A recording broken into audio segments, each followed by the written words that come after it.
Akses transportasi yang selama ini menjadi kendala bagi masyarakat Amfoang kini mulai mendapatkan solusi. Dandim 1604 Kupang meninjau langsung 3 titik lokasi jembatan yang akan dibangun oleh Satgas Jembatan Yonsikon 13 sebagai upaya memperkuat konektivitas dan mendorong pertumbuhan ekonomi masyarakat. Berikut informasi selengkapnya untuk Anda.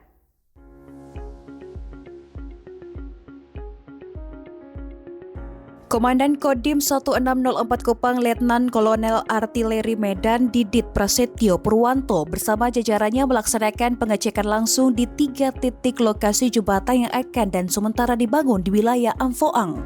Mulai dari Jembatan Noel Bisnaen, Desa Tuakau, Jembatan Nunpisa, Desa Oela Timo, hingga Jembatan Termanu dan Kapsali di Desa Manubelon. Peninjauan ini dilakukan untuk memastikan kesiapan lokasi sebelum dimulainya pembangunan oleh Satgas Jembatan Yonsikon 13. Pembangunan jembatan permanen ini merupakan bagian dari program pemerintah di bawah kepemimpinan Presiden Prabowo Subianto dalam memperkuat infrastruktur dasar dan menyatakan kehadiran negara hingga ke wilayah terdepan, terluar, dan tertinggal. Dibangunnya jembatan di sini, ya, ini merupakan program Bapak Presiden, Bapak Prabowo Subianto, kemudian Jenderal TNI Maruli Simanjuntak sebagai dan Satgas Jembatan. Kemudian memerintahkan Yonsikon 13 melaksanakan pembangunan yang ada di jembatan ini. Ya, tentunya kita berharap dengan dibangunnya jembatan ini perekonomian yang ada di wilayah sini semakin tumbuh berkembang.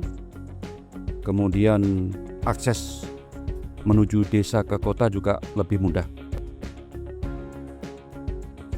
Kehadiran Dandim bersama Satgas di tengah masyarakat pun disambut antusias oleh warga. Mereka menilai pembangunan jembatan permanen menjadi harapan baru untuk mengakhiri kendala akses transportasi yang selama ini menyulitkan aktivitas sehari-hari. Warga mengaku biaya transportasi menuju kota bisa mencapai 50 hingga 100 ribu rupiah, terlebih saat musim hujan ketika akses jalan dan jembatan sering tidak dapat dilalui. Dusun 4 minta supaya diperhatikan oleh Bapak Presiden Prabowo, karena kita di Dusun 4 ini sangat menderita, kurang diperhatikan karena di sini disebut daerah terpencil, karena ini kantor desanya di jauh dari Dusun 4 punya, karena kami menderita dengan kendaraan juga, karena kendaraan dari sini juga mahal. Kalau kami dari Dusun 4 ke Oela Masih juga itu ini 50, ada yang 100 kalau musim hujan itu. Usai melakukan peninjauan, Dandim 1604 Kupang bersama rombongan juga melakukan aksi berbagi kasih kepada masyarakat sekitar. Kegiatan ini menjadi wujud kepedulian TNI kepada masyarakat sekaligus memperkuat pesan bahwa pembangunan infrastruktur dan pelayanan kemanusiaan harus berjalan beriringan. Melalui pembangunan jembatan permanen dan aksi sosial ini diharapkan kehadiran negara dapat semakin dirasakan oleh masyarakat wilayah perbatasan dan pedalaman, sehingga pembangunan yang merata dapat menjadi kenyataan bagi seluruh rakyat Indonesia. Dari Kupang, Selvi Moruk melaporkan untuk Timor TV. 5 jet tempur T-50 Eagle dan 2 pesawat Aigut Hercules TNI Angkatan Udara resmi lepas landas dari Lanut El Tari Kupang menuju Darwin, Australia. Pengiriman ini untuk mengikuti latihan perang multinasional Pitch Black 2026. Kita simak laporan selengkapnya berikut ini. Deru mesin jet tempur T-50 Eagle memecah keheningan di landasan pacu Lanut El Tari Kupang sekitar jam 9 WITA. 5 jet tempur asal Skuadron Udara 15 Lanut Iswa Judi Madiun ini dilepas langsung dengan penghormatan militer oleh Komandan Lanut El Tari. Tidak hanya jet tempur, 2 pesawat angkut C-130 Hercules juga ikut diterbangkan sebagai pendukung logistik dan mobilitas personil. Pitch Black. Jadi ada 5 pesawat tempur kita, pesawat T-50I yang bermarkas di Lanut Iswahyudi, Madiun. Pagi ini kita lepas untuk menuju Darwin, Australia. Perlu diketahui oleh rekan-rekan sekalian, untuk Pitch Black tahun 2026 ini sekitar 19 negara yang ikut berpartisipasi. Dan ada 100 pesawat lebih, baik pesawat tempur maupun pesawat angkut dan pesawat pendukung lainnya yang berada di Australia. Momentum langkah ini ternyata juga menarik perhatian warga Kota Kupang. Mereka sengaja datang di sekitar pangkalan untuk melihat langsung dari dekat proses keberangkatan Raja Wali Perkasa Nusantara ini. Latihan tempur bersama di Australia ini akan berlangsung hingga 8 Agustus mendatang. Seluruh delegasi dijadwalkan akan kembali transit di Lanut El Tari Kupang sebelum kembali ke pangkalan induk masing-masing.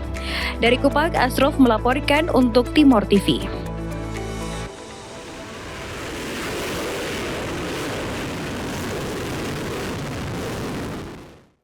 Kabupaten Kupang ditunjuk menjadi tuan rumah pelepasan ribuan mahasiswa yang tergabung dalam program KKN tematik Gentaskin tahun ini.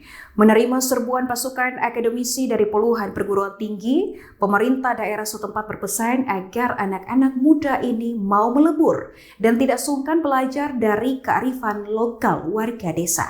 Berikut informasi selengkapnya untuk Anda. Tugas berat kini berada di pundak lebih dari 2.300 mahasiswa.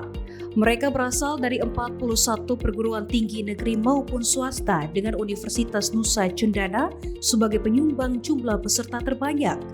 Didampingi 100 orang dosen pembimbing lapangan, mereka akan mengepung desa-desa dengan 10 program prioritas, mulai dari edukasi stunting hingga sanitasi lingkungan. Dengan percepatan pembangunan strategi dan pengurangan kemiskinan serta pemberdayaan ekonomi masyarakat, meningkatkan kualitas pendidikan serta penguatan tata kelola desa. Terutama mahasiswa kami yang tetap mengikuti secara daring ini 2.300 mahasiswa-mahasiswi yang berasal dari berbagai provinsi ini. Kabupaten Kupang menyambut hangat sinergi ini sebagai wilayah terluas kedua di Nusa Tenggara Timur dengan bentang alam mencapai 8 kali lipat wilayah DKI Jakarta. Tantangan geografis di kabupaten ini tentu tidak mudah. Tercatat ada 10 desa di Kabupaten Kupang yang menjadi titik fokus penempatan mahasiswa KKN kali ini. Kami berharap selama berada di Kabupaten Kupang, adik-adik bukan hanya membawa ilmu dan inovasi, tapi juga membuka hati untuk mendengar, belajar dan bertumbuh bersama masyarakat. Mahasiswa hadir membawa ilmu dan gagasan, sementara masyarakat menghadirkan pengalaman, nilai-nilai kehidupan, serta kearifan lokal yang tidak selalu ditemukan di bawah dunia. Di desa-desa inilah ruang kolaborasi sesungguhnya akan diuji. Pemerintah berharap kolaborasi antara gagasan segar mahasiswa dan pengalaman hidup masyarakat desa mampu melahirkan solusi yang tepat sasaran. Dari Kupang, Asrof melaporkan untuk Timor TV. Sebanyak 140 mahasiswa Sekolah Tinggi Pastoral Santo Sirilus Kupang resmi menyandang gelar sarjana pada wisuda periode Juli 2026. Di tengah tantangan dunia kerja yang semakin kompetitif, para lulusan diingatkan agar tidak hanya mengandalkan ijazah, tetapi juga karakter, integritas, dan kemampuan beradaptasi dalam menghadapi perubahan zaman. Berikut informasi selengkapnya untuk Anda.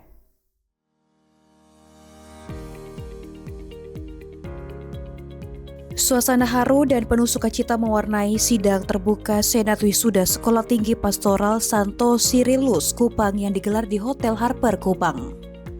Sebanyak 140 wisudawan dan wisudawati periode Juli 2026 resmi dikukuhkan sebagai lulusan baru.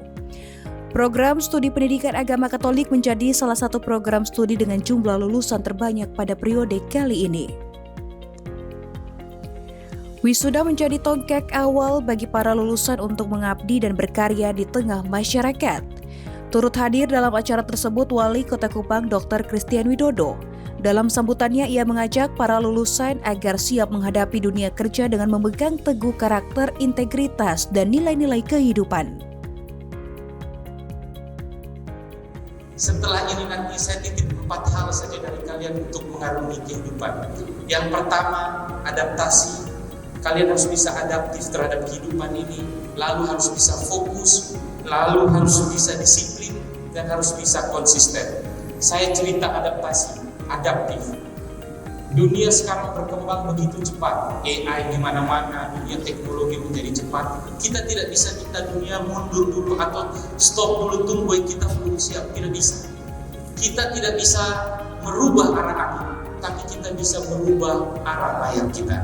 Kalau kita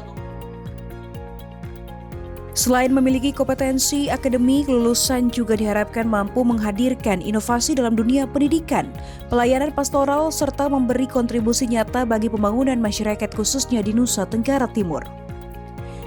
Dari Kupang, Salvi Asrof melaporkan untuk Timor TV.